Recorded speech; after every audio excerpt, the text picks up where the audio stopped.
एक बार क्या होता है कि एक खेकड़ा समुद्र के किनारे से जा रहा होता है और वो जैसे ही 2 कदम चलता रुकता और पीछे मुड़कर अपने पैरों के निशान को देखता और बहुत सुंदर सी डिज़ाइन बनी हुई होती है, उसको देखकर बहुत खुश होता है। फिर आगे बढ़ता है, फिर रुकता है, फिर पैरों के निशानों को देखता है और ऐसे ही आगे बढ़ते चले जाता है। कुछ ही दूर जाने के बाद में समुद्र की तेज़ लहर आती है और उसके पैरों के निशान को मिटा देती है।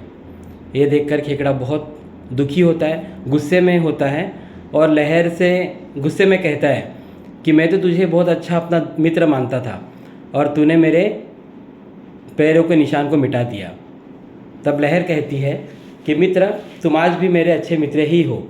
मैंने मेरी लहरों से तुम्हारे पैर के निशान इसलिए मिटाए क्योंकि इन्हीं पैरों के निशान को देखकर जो मछुआरे हैं वो तुम्हारे पैरों के निशान को देखते हुए तुम तक पहुंच जाते हैं और तुम्हारा शिकार कर लेते हैं।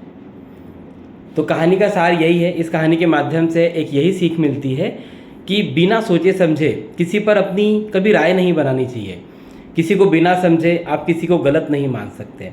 किसी से सुनने मात्र से आपने किसी से सुन लिया और किसी को गलत मान लिया तो ये कहीं ना कहीं उस रिश्ते की पारदर्शिता नहीं कहलाता है कि हमने बस किसी से सुन भर लिया और किसी को गलत ठहरा दिया। सिक्के के 2 पहलू होते हैं, हमें दोनों ही पहलू को अच्छी तरह से जांचना, समझना और परखना चाहिए, तभी हम किसी निश्चित तय फैसले तक पहुंच सकते हैं। धन्यवाद।